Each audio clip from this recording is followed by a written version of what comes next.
Söyleme itiratır Gavhar.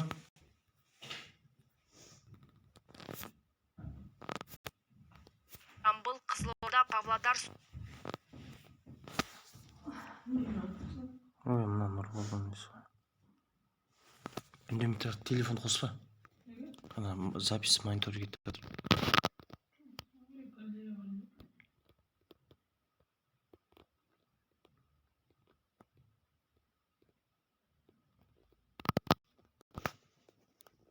Осылайша қазір коронавирустың таралуы бойынша қауіптің ең жоғары деңгейінде 3 қала мен 4 облыс қалған. Ақмола облысы қызыл аймақтан шықты. Осылайша қазір коронавирустың таралуы бойынша қауіптің ең жоғары деңгейінде 3 қала мен 4 облыс қалған. Соған қарамастан күніне індетпен тіркелетін науқас саны азаймай тұр. Соңғы тәулікте кесел тағы 2700-ден аса адамнан анықталған. Айта кетейік, қазір сары аймақта 8 өңір тұр. Ал жасыл деңгейде Қостанай мен Түркістан облыстары ғана қалған. Елдегі эпидахуал жайлы Нұргүл Нұрланқызы айтып берсін. Ақмола облысы қызылдан сары деңгейге ойысқанмен қуануға әлі ерте. Өйткені өңірдегі карантиндік шектеулер әзірге жеңілдетілмейтін болды. Бұған себеп соңғы тәулікте коронавируспен тағы 100-ге тарта адамның тіркелуі.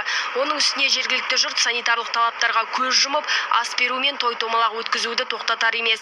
Сондықтан қызыл аймақтан шықтық екен деп арқаны кеңге салуға болмайды дейді мамандар. Алдымыздағы 2 апта бойы қатаң карантиндік шаралар сақталатын болады. Жаппай жиын тойлар, оған қатаң тыйым салынады. Сонымен қатар демалыс күндері сауда саттық орындары, сонымен қатар адам көп жиналатын жерлер жұмыстары шектетілетін болады. Ақтөбе облысында жағдай күн өткен сайын ушығып барады. Тіпті кеше мұнда антирекорд орнаған, себебі бір күнде кесел 206 тұрғыннан анықталыпты. Бұрын соңды өңірде мұншалықты көп науқас тіркелген емес. Бұған дейін індетке егде жастағылар көп шалдыса, қазір дерт жастар арасында дендей түскен.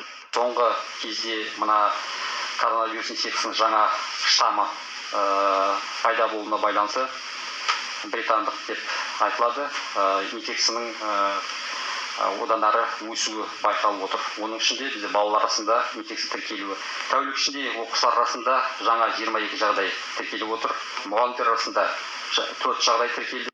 Сары деңгейдегі өңірлерде де ахуал мәз емес. Мәселе Маңғыстау облысында сырқаттану деңгейі өскен соң қосымша шектеу шаралары қолға алынуда. Бүгіннен бастап мұндағы мектеп бітіруші түлектерден басқа оқушылар қашықтан оқуға қайта көшкен.